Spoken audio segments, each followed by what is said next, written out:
नमस्कार, आप देख रहे हैं न्यूज़ 1 इंडिया। आपके साथ मैं हूं सुरभि तिवारी। तो खबरों की शुरुआत करेंगे। सबसे पहले खबर दिल्ली से, जहां पर किसानों के समर्थन में सिटीजन मार्च निकाला जा रहा है। तो मंडी हाउस से जंतर मंतर तक सिटीजन मार्च होना है और ऐसे में आईएसए और एसएफआई जैसे कई संगठन इस मार्च में हिस्सा ले रहे हैं। तो मंडी हाउस पर भारी सुरक्षा बल की तैनाती भी की गई है। एआईएसए और साथ ही ऐसे कई संगठन बताए जा रहे हैं जिनके तरफ से मंडी हाउस में ये मार्च निकालने का काम किया जा रहा है और ऐसे में भारी मात्रा में सुरक्षा बलों की तैनाती भी मंडी हाउस पर कर दी गई है। तो मंडी हाउस से ये तस्वीरें आपको दिखा रहे हैं कि एआईएसए और एसएफआई जैसे कई संगठन मार्च में हिस्सा ले रहे हैं।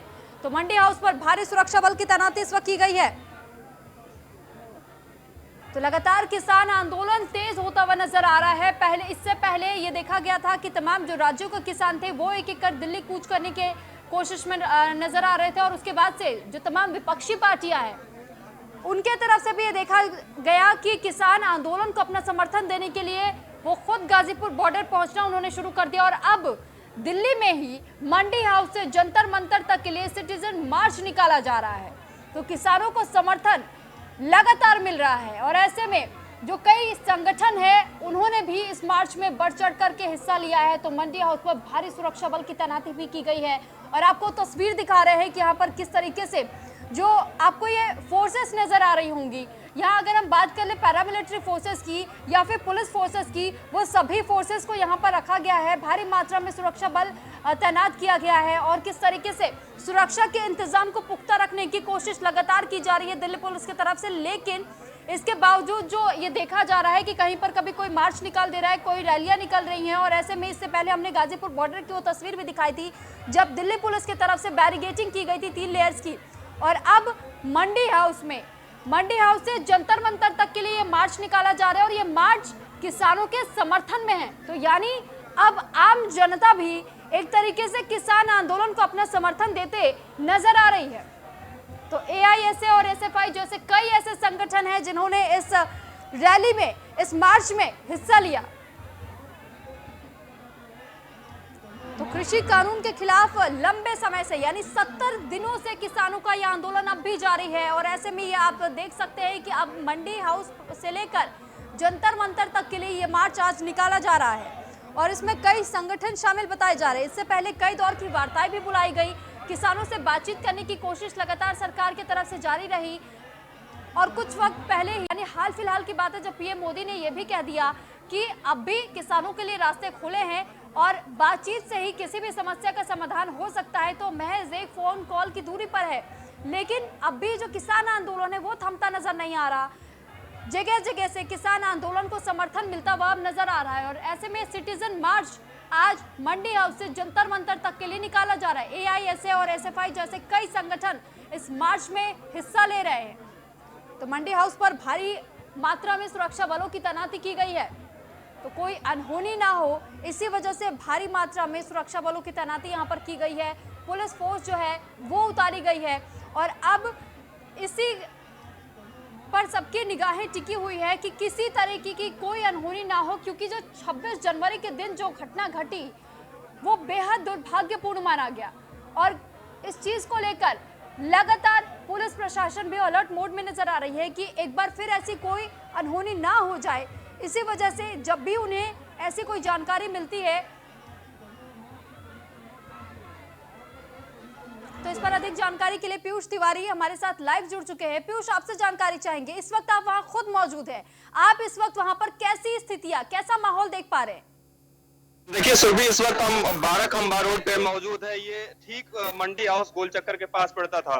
मंडी हाउस से जंतर मंतर तक एक मार्च था, सिटीजन मार्च का इसका नाम दिया गया है और जो लेफ्ट पार्टियां हैं, आयसा है, एसएफआई है, एनएसयूआई है सहित तमाम 10 से ज्यादा संगठन है वो इस मार्च में शामिल थे और मंडी हाउस से जंतर मंतर पर जाना था।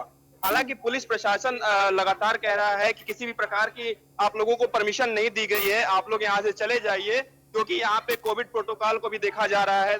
तमाम कई बार अनाउंस हुआ लेकिन यहाँ पे प्रदर्शनकारी अभी जाने की कोशिश नहीं कर रहे हैं, हटने का नाम नहीं ले रहे हैं। आप देखिए पीछे तमाम अभी भी प्रदर्शनकारी बैठे हुए हैं और पुलिस के जो जवान है वो भी रोकने के लिए बैठे हुए हैं। थोड़ी सी हल्की सी झड़प भी हुई शुरुआती दौर में सुरभि, जब प्रदर्शनकारी आगे बढ़ने लगे और जब सुरक्षा बलों ने उन्हें रोकने की कोशिश की सुरभि। लेकिन पीयूष, अब इससे क्या अंदाजा लगाया जा रहा है, क्योंकि बार बार अगर एक तरफ जब सरकार ये कोशिशें कर रही है कि किसी भी तरीके से किसानों से बातचीत करके समस्या का समाधान निकाला जाए, और यहाँ पर ये तमाम संगठन एक और अब इन्होंने भी मार्च निकालना शुरू कर दिया है और वो भी किसान आंदोलन के समर्थन में ही नजर आ रहे हैं। जी बिल्कुल सुरभि, हमने कविता कृष्णन जो सोशल एक्टिविस्ट हैं उनसे बात की और हमने कहा कि 26 जनवरी की घटना को आप किस तरीके से देख रही हैं, तो उन्होंने कहा कि 26 जनवरी का घटना का जो विषय है वो अलग विषय है, उस पर कम बात करते हैं, नहीं ना के बराबर उन्होंने बात की, एक तरीके से उन्होंने टाल दिया। तो कहीं ना कहीं जो किसानों के समर्थन में यहाँ नाम तो दिया गया है सिटीजनशिप का, लेकिन आप देखिए सबसे ज्यादा युवा यहाँ पे नजर आ रहे हैं। आप देखिए बिल्कुल, तो क्या अंदाजा, क्या उम्मीदें ऐसी लगाई जा रही है कि ये आंदोलन अभी और तेज हो सकता है, क्योंकि अब तो ऐसा भी देखा जा रहा है कि अगर जो सेलिब्रिटीज की हम बात करें तो वो भी इस आंदोलन को समर्थन करते हुए कहीं ना कहीं नजर आ रहे हैं। अब विपक्षी जो पार्टियां हैं वो तो खुद गाजीपुर बॉर्डर पर पहुंच ही रहे हैं। यहाँ दिल्ली में गाजीपुर बॉर्डर पर पुलिस ने बैरिकेडिंग करके अन्य राज्यों से किसानों को जब आने की कोशिश जो कही जा रही थी उन्हें रोकने की कोशिश की गई दिल्ली पुलिस की तरफ से, और अब ऐसे में विपक्षी पार्टियां अगर इस आंदोलन को समर्थन दे रही है, जो तमाम संगठन बताए जा रहे हैं वो अगर इसे संगठन दे रहे, तो किस प्रकार का दबाव इस वक्त सरकार झेल रही है? देखिए बिल्कुल सुरभि, एक तरफ बजट पेश हो रहा है, दोनों सदनों की कार्रवाई चल रही है, तमाम प्रेशर अभी भी सरकार पे है, लेकिन इस बीच देखिए आप अभी 26 जनवरी की घटना हुई है, दुर्भाग्यपूर्ण घटना हुई है, उसका विरोध यहाँ पे कोई नहीं कर रहा है, लेकिन जाहिर तौर पे जो किसान कृषि कानूनों को वापस लेने की यहाँ पे मांग की जा रही है और कुछ जर्नलिस्टों को भी हिरासत में लिया गया है, ऐसा इन लोगों का कहना है। तो कहीं ना कहीं लगातार जो पुलिस प्रशासन बात कर रहा है कि आप लोग चले जाइए, कोविड प्रोटोकॉल का एक धारा 144 भी लगाई।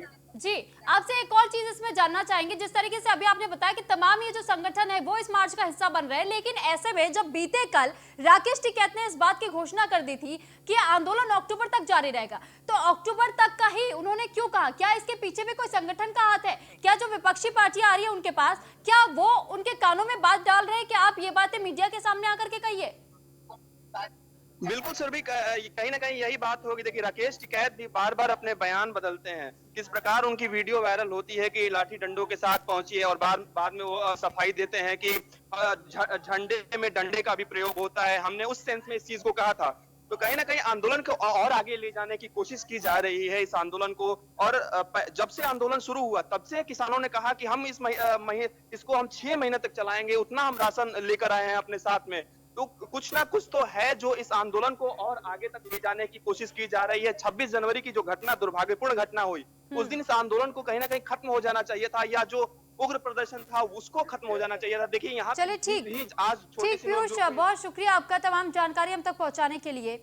और दिल्ली में लाल किला पर हिंसा का मामला जो सामने आया था और उसमें आरोपी दीप सिद्धू को पाया गया, तो उस पर अब इनाम का ऐलान भी किया जा चुका है। दीप सिद्धू पर 1 लाख रुपए का इनाम का ऐलान हो चुका है, तो 3 और आरोपियों पर इनाम का ऐलान किया जा रहा है। सभी पर 1-1 लाख रुपए का इनाम ऐलान किया गया है।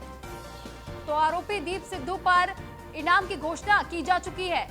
और दीप सिद्धू ये वही पंजाबी स्टार है जिसकी तलाश लंबे समय से पुलिस कर रही है, क्योंकि एक वीडियो भी दीप सिद्धू का वायरल हुआ था जिसमें वो कुछ ऐसी बातें कहते हुए नजर आए थे जिसके वजह से ये हिंसा और भड़क सकती थी। तो दिल्ली हिंसा मामले में ही दीप सिद्धू को आरोपी करार दिया जा रहा है और इसी वजह से दीप सिद्धू पर अब इनाम की घोषणा भी कर दी गई है। तो दीप सिद्धू के साथ 3 और ऐसे आरोपी बताए जा रहे हैं जिन पर इनाम की घोषणा की जा चुकी है और जल्द से जल्द इन्हें पता लगाने की कोशिश इनकी की जा रही है।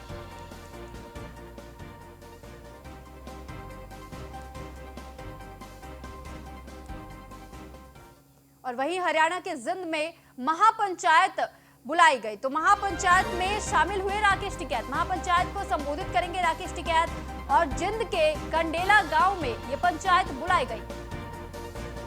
तो सिंचाई विभाग की सबसे इस वक्त ये बड़ी खबर आपको बता दें कि 2000 करोड़ की योजना का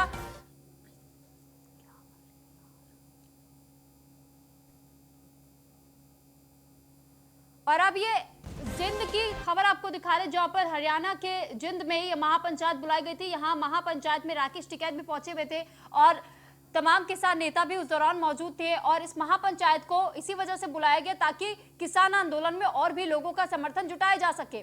और इस बीच ऐसी और खबरें सामने आई जब तमाम विपक्षी पार्टियां किसान आंदोलन को समर्थन दे रही है, जो अन्य लोग हैं वो भी इस आंदोलन से लगातार जुड़ते चले जा रहे हैं। विपक्षी पार्टियों के साथ जो तमाम नेता, जो इससे पहले जो किसान नेता थे जिनके बीच में फूट पड़ी थी एक तरीके से, वो भी एक बार फिर से अपने आप को इस आंदोलन के साथ जोड़ने की कोशिश कर रहे हैं।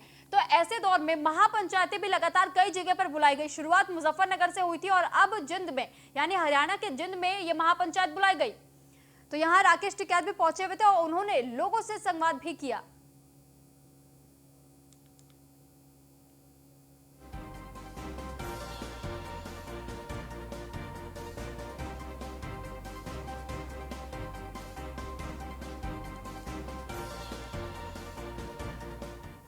और वहीं लखनऊ में किसानों को सीएम योगी की बड़ी सौगात मिली है। सिंचाई विभाग के 300 परियोजनाओं को हरी झंडी दिखाई गई है। 2000 करोड़ की योजनाओं का लोकार्पण और शिलान्यास सीएम योगी आदित्यनाथ ने किया है।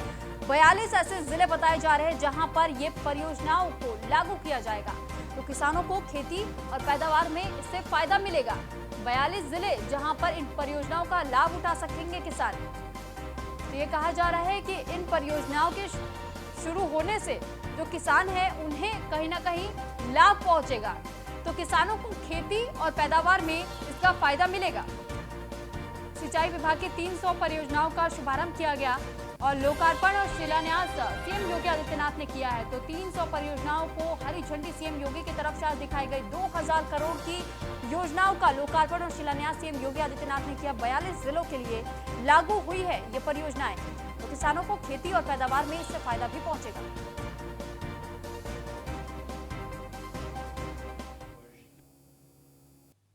एक निश्चित चलने वाली प्रक्रिया का हिस्सा है और हमें तकनीक का उपयोग करके बाढ़ की समस्या का स्थायी समाधान का रास्ता निकालना ही पड़ेगा। दूसरा, अक्सर हम लोग इस बात को देखते हैं, जब नदियों की ड्रेजिंग होती है तो ड्रेजिंग के दौरान वहां से निकलने वाली बालू को अगर उसी समय विभाग और स्थानीय प्रशासन एक और किनारे फेंकवा दें और उसके बाद उसको टेंडर करके नीलाम करवा दें, तो विभाग को एक बड़ी धनराशि उपलब्ध हो सकती है और स्थानीय स्तर पर भी रॉयल्टी के नाम पर कुछ धनराशि जिला प्रशासन को भी डिस्ट्रिक्ट मिनरल फंड में उपलब्ध हो सकता है, जिसका उपयोग स्थानीय स्तर के जनता की जरूरतों को पूरा करने में इस राशि का उपयोग किया जा सकता है। साथ साथ विभाग का जितना खर्चा ड्रेजिंग में होता है, सभी खर्चा इससे निकल सकता है। तीसरा, जब विभाग की बड़ी नहरों की सफाई होती है, उन नहरों की सफाई करते समय भी सिल्ट और बालू बड़े पैमाने पर निकलता है।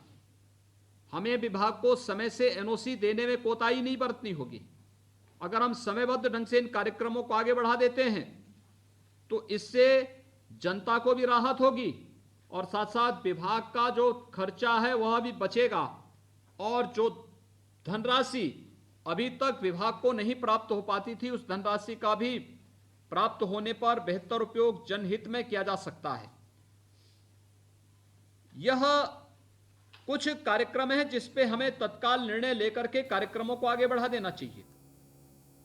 लखनऊ में गंगा एक्सप्रेसवे के विस्तार देगी योगी सरकार। हरिद्वार से वाराणसी तक गंगा एक्सप्रेसवे को बढ़ाने की तैयारी की जा रही है और ऐसे में गंगा एक्सप्रेसवे के विस्तार का प्रस्ताव तैयार कर रही है सरकार। तो योगी सरकार एक बार फिर अब गंगा एक्सप्रेसवे पर काम करने की तैयारी कर रही है, तो इसको विस्तार करने के ऊपर विचार किया जा रहा है और आदित्यनाथ ने इस पर प्रस्ताव भी जारी करने के निर्देश दे दिए हैं। तो आदित्यनाथ ने, सीएम योगी आदित्यनाथ ने दिए हैं प्रस्ताव तैयार करने के निर्देश। विंध्य क्षेत्र के कई जिलों को भी जोड़ने का काम इस एक्सप्रेसवे के माध्यम से किया जाएगा। वाराणसी, मिर्जापुर समेत कई जिलों की पहुंच आसान इस एक्सप्रेसवे के बनने के बाद हो जाएगी। विस्तार के बाद गंगा एक्सप्रेसवे की लंबाई करीब 150 बताई जा रही है।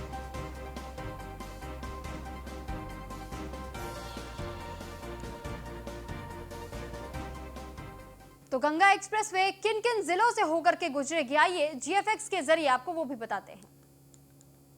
तो मेरठ, हापुड़, बुलंदशहर ये वो तमाम रास्ते हैं जहां से ये एक्सप्रेस वे होकर के गुजरेगी और ऐसे में ये इन जिलों को जोड़ने का काम भी करेगी। अमरोहा, संभल और शाहजहांपुर में भी ये एक्सप्रेस वे तैयार किया जा रहा है। साथ ही हरदोई, उन्नाव और रायबरेली को भी जोड़ने का काम इस एक्सप्रेस वे के माध्यम से किया जाएगा। तो ये वो जिले, वो इलाके जिनको जोड़ने का काम इस एक्सप्रेस वे के माध्यम से किया जाएगा। प्रयागराज और प्रतापगढ़ भी इससे जुड़ा रहेगा।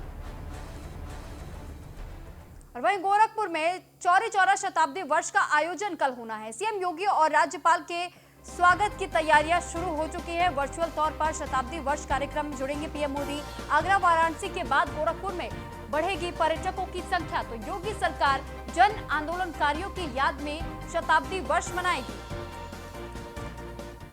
तो जो लोग शहीद हुए थे उन्हें कल सम्मानित किया जाएगा, उन्हें याद किया जाएगा। उनके परिवार वालों को उनके तरफ से जो शहीद हुए उनके नाम पर उनके परिजनों को बुलाया जाएगा इस आयोजन में और उन्हें सम्मानित किया जाएगा। तो शताब्दी वर्ष कार्यक्रम का आयोजन किया जा रहा है और ऐसे में वर्चुअल तौर पर इस कार्यक्रम से पीएम मोदी जुड़ेंगे। पीएम मोदी वर्चुअल माध्यम से ही इस कार्यक्रम का शुभारंभ करेंगे और सीएम योगी आदित्यनाथ यहां खुद वो गोरखपुर पहुंचेंगे। तो गोरखपुर दौरे पर आज है वो और ऐसे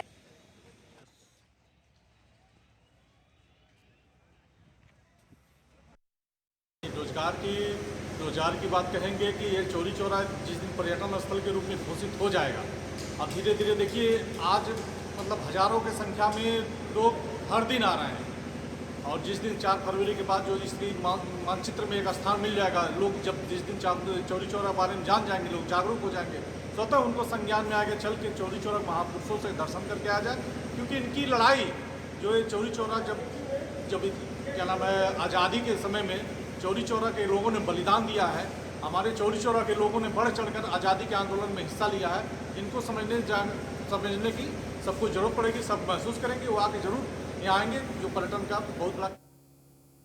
तो कैसे चल रही है तैयारियां अब आपको ग्राफिक्स के माध्यम से दिखाते हैं। तो शहीद स्मारक की दीवारों पर जन आंदोलनकारियों की तस्वीरों को उकेरा जा रहा है। संग्रहालय में लगी मूर्तियों को दोबारा ठीक और डेंटिंग पेंटिंग की जा रही है। रेलवे स्टेशन और शहीद स्मारक के बीच मंच को तैयार किया जा रहा है। सड़कों, नालियों और सरकारी आवास दफ्तरों की सफाई भी की जा रही है।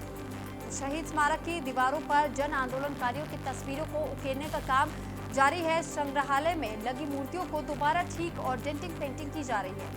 तो ये वो तैयारियां हैं जो इस कार्यक्रम से जुड़ी हुई है और वही तैयारियां हम आपको बता रहे हैं कि कैसे यहाँ पर जब सीएम योगी आदित्यनाथ आएंगे उसके पहले ही तमाम चीज़ों को ठीक किया जा रहा है। जो शहीद स्मारक बनाए जा रहे हैं उन पर तस्वीरों को, जो शहीद रहे हैं उनकी तस्वीरों को उकेरने का काम किया जा रहा है। रेलवे स्टेशन और शहीद स्मारक के बीच मंच को तैयार किया जा रहा है। तो ग्रेटर नोएडा प्राधिकरण पर भारी संख्या में किसान पहुंचे। महापंचायत के ऐलान के बाद भारी संख्या में किसान पहुंचे और ट्रैक्टर ट्रॉली लेकर प्राधिकरण के मुख्य द्वार पर ये किसानों का जत्था पहुंचा। मुआवजा और रोजगार की मांग कर रहे हैं ये किसान। प्राधिकरण के गेट पर किसानों ने जमकर हंगामा भी काटा। प्राधिकरण के मुख्य द्वार पर भारी पुलिस बल की तैनाती की गई है। अब किसान यहाँ ग्रेटर नोएडा के मुख्य द्वार पर भी पहुंच चुके हैं और यहाँ पर मुआवजे और रोजगार को लेकर के किसान मांग कर रहे हैं। इससे पहले अब तक तो कृषि कानून को लेकर के मांग चल रही थी किसानों की, लेकिन अब ग्रेटर नोएडा के प्राधिकरण के मुख्य द्वार पर भी किसान पहुंच गए।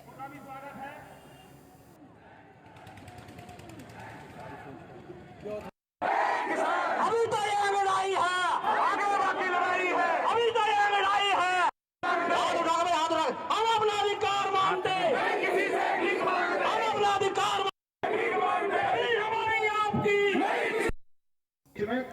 तो ग्रेटर नोएडा में अब यहाँ भी किसानों का जत्था पहुंचा और उसके बाद से जो प्राधिकरण का मुख्य गेट बताया जा रहा है वहां पर किसानों की महापंचायत लग गई और इस महापंचायत में किसानों ने अपनी आवाज इतनी बुलंद की, यहाँ पर उन्होंने जमकर हंगामा बरपाना शुरू कर दिया। कसम खाई है 2022 दूर नहीं है। आपको आपकी औकात करूंगा कि अपने विचार प्रकट करें। ब्रजेश भाटी जी। कि जो दिल्ली मुंबई औद्योगिक कॉरिडोर परियोजना है, ये यहाँ से दादरी से लेकर मुंबई तक है। 1483 किलोमीटर लंबी है। 6 राज्यों की इसमें ज़मीन जा रही है। हम पिछले 7-8 साल से लगातार संघर्ष कर रहे हैं। हमारा ये कहना है कि जो नया अधिग्रहण कानून देश में लागू हो चुका है 1 जनवरी 2014 से, उसके अंतर्गत जो किसानों को जो मुआवजा दिया जाना है वो बाजार दर का 4 गुना होना चाहिए। उनको 20% विकसित प्लॉट मिलना चाहिए और सभी बालिग बच्चे जो किसानों के हैं 18 वर्ष की जिनकी उम्र हो गई है, उन सभी को रोजगार दिया जाए। इस मांग को लेकर के हम पिछले 15 दिन से यहाँ पर धरना है और इसमें अब यहाँ पर हमारे क्षेत्रीय स्तर पर लगभग 100 गाँवों के लोग इससे प्रभावित हो चुके हैं। देखो जी, हम आपके धरने पे बैठे हैं। हम किस लिए बैठे हैं? हमारी मांग पूरी करो। हम यहीं पड़े रहेंगे या भूखे हैं या प्यासे हैं, चाहे हमें अपने घर के बाली बच्चे यहीं रखने पड़े, पर रहेंगे यहीं। चाहे हमें आपके साथ में ये रोटी चटनी से ले रखे, ये रोटी चटनी से खानी मंजूर है, लेकिन हम घर नहीं जाएंगे। हम यहीं रहेंगे आपके साथ ही। कुछ भी करो, हमारे बालगन को हिला दो। 4-4 बेटी एक-एक क्या, उसकी कहाँ से बाहर शादी करेंगे? बताओ क्या करेंगे हम? 3000 से 4000 के बीच में लोग हैं और अभी भी हमारे रास्ते में किसान सभी पहुंच रहे हैं और हमारी ये मांग है 4 गुना मुआवजा को लेके, युवाओं को रोजगार को लेके। और यहाँ पे जो 20% प्रतिशत है, जब तक हमारी मांग पूरी नहीं हो जाएंगी हम यहाँ से धरने से उठेंगे नहीं। किस देश में युवाओं के लिए है कि कम से कम 50% का यहाँ पे मतलब उनके लिए आरक्षण सुनिश्चित किया जाए और हर बालिक को कम से कम नौकरी हो। मांग ये है कि जो इन्होंने हम अपना अधिग्रहण जो हमारा अधिग्रहण होने वाला है 4 गुने मुआवजे की हमारी मांग है। अगर इन्होंने हमें ये शहरी मानते हैं तो हमें सर्कुलेट बढ़ाना चाहिए और उसी को लेके हम यहाँ पर बैठे हुए हैं। 80 गांवों के यहाँ किसान बैठे हुए हैं, लगभग 10,000 की तादाद में यहाँ पर किसान बैठे हुए हैं। 15 दिन से बैठे हुए हैं। ये हमारी मांगें नहीं मान रहे हैं और अगर इन्होंने हमारी बातें नहीं मानी तो हम इनका काम रोको, फिर हम इनका काम रोकेंगे और हम अपनी लड़ाई को मंजा तक ले जाएंगे जब तक ये हमारी बातें नहीं मानेंगे। मांग है, युवाओं को रोजगार की मांग है। अगर इन्होंने हमारी मांग नहीं रोकी तो गांव में जाकर हम काम भी रुकवाएंगे और यहाँ भूख हड़ताल पे भी बैठेंगे हम लोग जब तक अन्न जलपान नहीं करेंगे, जब तक हमारी मांगे नहीं मानेंगे। प्राधिकरण इन्हें अंदर भी नहीं बैठने देंगे, ये सारे गेट हम बंद कर देंगे। हमारी भैया सुन, हम भी इतने नहीं पड़े रहेंगे, नहीं उठेंगे, हमारे बच्चे को रोजगार नहीं मिलेगा और कोई हमको 4 गुना मुआवजा नहीं मिलेगा। क्या करें? घर में जाकर चक्कर मारें। तो इस पर अधिक जानकारी के लिए ललित पंडित संवाददाता ग्रेटर नोएडा से हमारे साथ जुड़ चुके हैं। ललित, आपसे जानकारी चाहेंगे कि किसानों की मांग क्या केवल मुआवजा और रोजगार है या किसी और मांग को लेकर भी वो धरने पे बैठे हैं? जी बिल्कुल, यहाँ पर बीते 15 दिनों से किसानों के द्वारा धरना प्रदर्शन जारी है। गिरनार प्राधिकरण के बाहर अभी की स्थिति है कि जो गिरनार प्राधिकरण उसका एक गेट बंद कर दिया गया है किसानों के द्वारा और इनके यहाँ पर आज 80 गाँव के किसान इकट्ठा है। उनके द्वारा जो साफ तौर मांग की जा रही है, जो उनको मुआवजा मिल रहा है वो 4 गुना बढ़ा करके मुआवजा दिया जाए और उनके बच्चों को जो DMC कॉरिडोर, जो दिल्ली मुंबई कॉरिडोर बना है, उसमें उनको रोजगार का मौका भी साथ में दिया जाए। इसी को लेकर के जो क्योंकि उनका कहना है कि जो उनकी जमीन है, जमीन को तो अधिकृत कर दिया जाएगा, आगे जो बच्चे हैं बच्चे किस पर काम। ठीक ललित, बहुत शुक्रिया आपका तमाम जानकारी हम तक पहुँचाने के लिए। तो वही लव जिहाद कानून पर सुनवाई से सुप्रीम कोर्ट का साफ इनकार हो गया है। तो सुप्रीम कोर्ट ने मना कर दिया है लव जिहाद पर कोई सुनवाई करने से। सुप्रीम कोर्ट ने याचिकाकर्ता से हाईकोर्ट जाने को कहा। हाईकोर्ट का फैसला देखने के बाद ही सुप्रीम कोर्ट सुनवाई करेगी। तो सुनवाई करने के लिए सुप्रीम कोर्ट ने लव जिहाद मामले में मना कर दिया है। इस पर अधिक जानकारी के लिए ब्रिजेश श्रीवास्तव एसोसिएट एडिटर हमारे साथ फोन लाइन पर जुड़ चुके हैं। ब्रिजेश, आपसे जानकारी चाहेंगे कि सुप्रीम कोर्ट ने तो ये कह दिया कि पहले आप हाई कोर्ट जाइए, उसके बाद से उनका जो आदेश होगा, जो फरमान होगा, उसके बाद सुप्रीम कोर्ट सुनवाई करेगी। देखिए, सबसे बड़ी बात यह है कि सुप्रीम कोर्ट एक के बाद एक तमाम झटके जो है फरियादियों को दे रहा है। खास करके जो जनहित याचिकाएं दाखिल हो रही हैं उसमें सुप्रीम कोर्ट ने अचानक एकदम बदला हुआ रुख अख्तियार किया है। सबसे बड़ी बात यह है कि लव जिहाद के कानून को रोकने के लिए सुप्रीम कोर्ट में इसके लिए अपील दाखिल की गई थी, लेकिन सुप्रीम कोर्ट ने फिलहाल ये कह करके इनकार कर दिया कि अभी चूंकि इस पूरे मामले की सुनवाई इलाहाबाद हाई कोर्ट में संचालित है, अभी भी पेंडिंग है, अभी भी उसको लेकर के कोई डिसीजन नहीं आया है। ऐसे में पहले आप इलाहाबाद हाई कोर्ट के फैसले का इंतजार कीजिए और वो जो फैसला आता है उसके खिलाफ आप सुप्रीम कोर्ट में अपील कर सकते हैं। लेकिन अभी पहले इलाहाबाद हाई कोर्ट में अगर संचालित है तो फिर आप सुप्रीम कोर्ट क्यों आ गए? तो ये साफ तौर पर ये पूरा मामला जब हाई कोर्ट पे चल रहा है तो सुप्रीम कोर्ट पे आने पर फटकार भी लगाई है और इसको फिलहाल कहा है कि पहले हम हाई कोर्ट का फैसला देखेंगे, उसके बाद आगे कोई सुनवाई करेंगे। तो फिलहाल अभी लव जिहाद के मामले को सुनने से इंकार कर दिया है। ठीक है, बहुत शुक्रिया ब्रिजेश आपका तमाम जानकारी हम तक पहुंचाने के लिए। तो लव जिहाद को लेकर के सुप्रीम कोर्ट ने इस वक्त सुनवाई करने से मना कर दिया है और साथ ही ये भी कहा है याचिकाकर्ता से कि पहले आप हाईकोर्ट जाइए। जब हाईकोर्ट इस पूरे मामले को सुनेगा और उसके बाद से अपना फैसला सुना देगा, तब ही ये पूरा मामला सुप्रीम कोर्ट पहुंचेगा। उसके बाद से हाईकोर्ट के फैसले को देखते हुए सुप्रीम कोर्ट किसी और फैसले पर विचार करेगा और अगर हाईकोर्ट का फैसला सही रहता है तो उसी को आगे बढ़ाया जाएगा। तो इसीलिए सुप्रीम कोर्ट ने लव जिहाद वाले मामले पर इस वक्त कोई सुनवाई करने से साफ मना कर दिया है।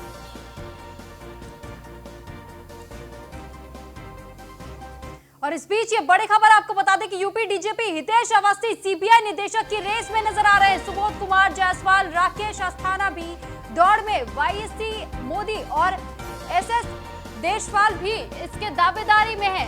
तो सीबीआई निदेशक ऋषि कुमार शुक्ला का कार्यकाल खत्म हो रहा है। 1988 बैच के आईपीएस प्रवीण सिन्हा बने हैं सीबीआई के अंतरिम निदेशक। तो 1988 बैच के आईपीएस प्रवीण सिन्हा बने हैं सीबीआई के अंतरिम निदेशक।